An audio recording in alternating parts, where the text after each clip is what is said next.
एक सच है जो शायद सुनने में थोड़ा अजीब लगे, हम सब झूठ बोलते हैं। पर असली सवाल ये नहीं है कि लोग झूठ क्यों बोलते हैं। असली सवाल तो ये है कि हम कभी-कभी बिना किसी वजह के भी झूठ क्यों बोल देते हैं। कभी किसी को इम्प्रेस करने के लिए, तो कभी किसी सजा से बचने के लिए, और कई बार तो सिर्फ इसीलिए क्योंकि सच बोलना ज्यादा मुश्किल लगता है ना? ये आंकड़ा शायद चौंका दे, लेकिन स्टडीज बताती हैं कि हम अपनी रोज की लगभग 25% सोशल इंटरैक्शंस में सच नहीं बोलते। जरा सोचिए इस बारे में। दिन भर में हम कितनी ही बार छोटी छोटी बातों पर झूठ बोल जाते होंगे और हमें शायद इसका पता भी नहीं चलता। तो आखिर हमारे दिमाग में ऐसा होता क्या है जो हमें सच्चाई से दूर धकेलता है? देखिए, ये सिर्फ एक बुरी आदत नहीं है, इसके पीछे गहरे मनोवैज्ञानिक कारण छिपे हुए हैं। चलिए आज इस पहेली की परतों को एक-एक करके खोलते हैं। आज की इस पड़ताल में हम समझेंगे कि झूठ की शुरुआत कैसे होती है, इसके पीछे कौन से डर काम करते हैं, हमारा दिमाग इस पर कैसे रिएक्ट करता है और आखिर में इस सब की असली कीमत क्या होती है। तो ठीक है, चलिए शुरू करते हैं। सबसे पहली और ज़रूरी बात ये समझना है कि झूठ बोलना कोई गलती या कोई अनोखी बात नहीं है, बल्कि ये तो इंसानी विकास का एक कह सकते हैं स्वाभाविक हिस्सा है। हाँ, आपने सही सुना। साइकोलॉजिस्ट मानते हैं कि झूठ बोलना असल में बच्चों में बढ़ती दिमागी क्षमताओं का एक सिग्नल है। ये दिखाता है कि उनका दिमाग डेवलप हो रहा है और वो धीरे धीरे सामाजिक नियम कायदे समझने लगे हैं। और ये देखना काफी दिलचस्प है कि ये चीज कैसे धीरे धीरे बढ़ती है। करीब 2 साल की उम्र में बच्चे सजा से बचने के लिए झूठ बोलना शुरू करते हैं।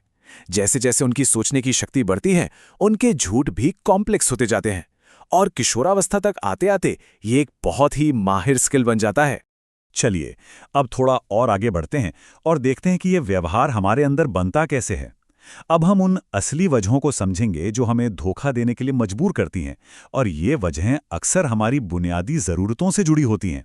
तो देखिए, सबसे जरूरी बात यह है कि इंसान बुनियादी तौर पर खुद को बचाने के लिए झूठ बोलता है, चाहे वो सजा का डर हो, अपनी इमेज बचाने की कोशिश हो, या फिर किसी सिचुएशन को अपने कंट्रोल में रखने की चाहत। ये सब हमारी सोशल सर्वाइवल की गहरी चाहत का ही हिस्सा है। लेकिन खुद को बचाने की इस कोशिश के पीछे एक और गहरी परत है, और वो है डर।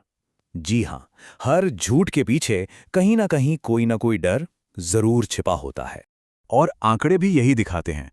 सबसे बड़ा कारण है डर, चाहे वो रिजेक्शन का डर हो या कुछ खो देने का। कई बार लोग दूसरों को बचाने के लिए भी झूठ बोलते हैं, पर उसके मूल में भी किसी तरह के नुकसान का डर ही काम कर रहा होता है। ये एक लाइन अपने आप में पूरी कहानी बयां कर देती है। जब भी कोई झूठ बोलता है तो असल में वो सच के नतीजों से डर रहा होता है। वो उस सच्चाई का सामना करने से घबराता है जो शायद उसे चोट पहुंचा सकती है। और फिर यहां से चीजें और उलझना शुरू हो जाती हैं। एक छोटा सा झूठ अक्सर एक बहुत बड़े जाल की शुरुआत होता है।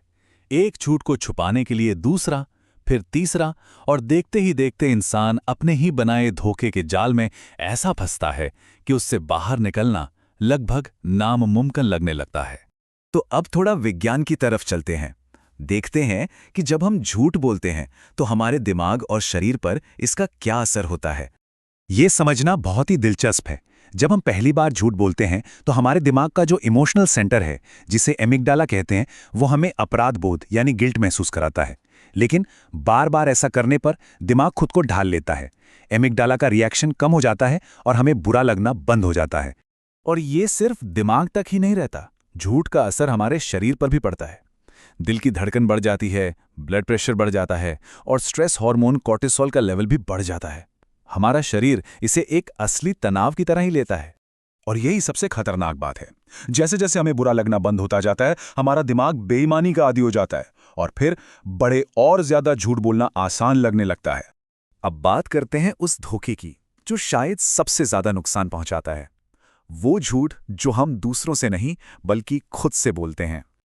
आत्मधोखा यानी सेल्फ डिसेप्शन, ये एक ऐसा झूठा विश्वास है जिसे हम अपनी इमेज या अपने कंफर्ट जोन को बचाने के लिए बना लेते हैं। हम एक कड़वे सच को नजरअंदाज करने के लिए एक मीठे झूठ को अपना लेते हैं। ये 2 शब्द शायद दुनिया का सबसे आम और सबसे खतरनाक आत्मधोखा हैं। बाहर से हर किसी को ये दिखाना कि सब ठीक है, जबकि अंदर से इंसान पूरी तरह टूट चुका होता है।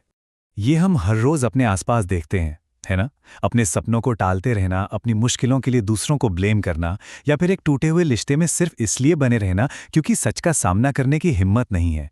ये सब खुद से झूठ बोलने के ही अलग-अलग तरीके हैं। ये वो झूठे हैं जो हमें जिंदगी में आगे बढ़ने से रोक देते हैं। तो आखिर में सवाल ये उठता है कि इन सब झूठों की असली कीमत क्या है?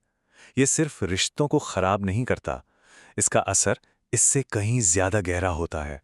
देखिए, सच का सामना करना मुश्किल हो सकता है, यकीनन, लेकिन वो एक पल का दर्द होता है। दूसरी तरफ झूठ एक धीमे जहर की तरह है जो अंदर ही अंदर सब कुछ खोखला कर देता है। क्योंकि हर एक झूठ के साथ हम अपने असली वजूद से थोड़ा और दूर हो जाते हैं, और एक वक्त के बाद झूठ और सच के बीच की लाइन इतनी धुंधली हो जाती है कि हम खुद को ही खो देते हैं। हम भूल जाते हैं कि हम असल में हैं कौन। तो अंत में शायद हमें झूठ को सिर्फ बुराई के चश्मे से नहीं देखना चाहिए। हो सकता है हमें उसे डर के चश्मे से देखना पड़े। ये किसी की कमजोरी नहीं, बल्कि उसके अंदर जो डर छिपा है उसका एक सिग्नल हो सकता है। और ये एक ऐसा ख्याल है जिस पर हम सबको सोचने की जरूरत है।